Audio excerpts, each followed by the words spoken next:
allow me a second to tell you something about my checkered educational and working life.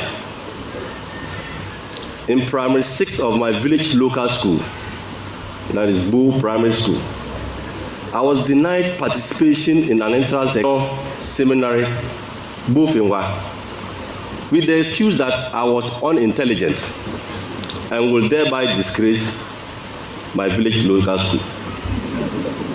That very year, I gained admission into Laura Secondary School through the late entrance exams. My so-called brilliant colleagues could not make it to their preferred prestigious schools. I was then branded as having bribed my way into the school, since my dad was a staff of the Ghana Education Service, Laura District. After my advanced level, I gained admission into the premier university in Ghana, the University of Ghana, Legon.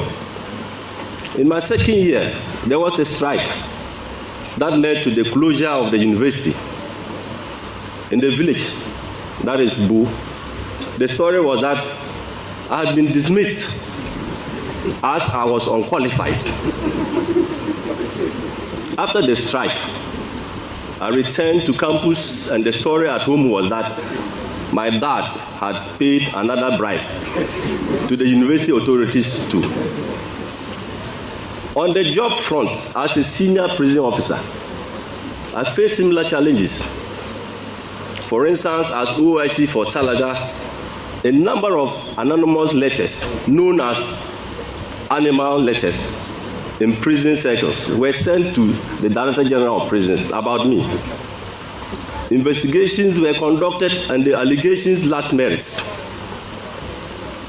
I once again appeared before the full membership of the prison directorates, to which I am now a member, to respond to frivolous allegations leveled against me as OIC for Koforidua local prison.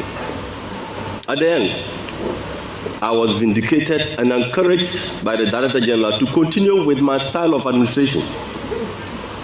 In all this, I have come to the realization that people may destroy your image, stain your personality, but they cannot take away your good deeds.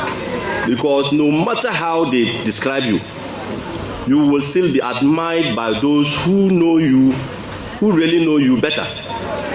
Therefore, before you draw your conclusions about anyone's life, remember you only know what you think you know. At the station level, I've come to the realization that if you are hardworking, you become a target for the lazy ones. Your idle gossips, undermining and ridicule. In spite of all this, I have never relented in seeing to it that any job entrusted to me is well performed. Hard work, they say, pays. And I was actually born to shine. You too can make it to the top. Amen. If you invest your energies into the jobs assigned to you diligently and with much discipline. Discipline is the difference between winning and losing, between average and excellence. Established in an institution such as ours, it takes discipline to follow and enforce those standards both individually and collectively.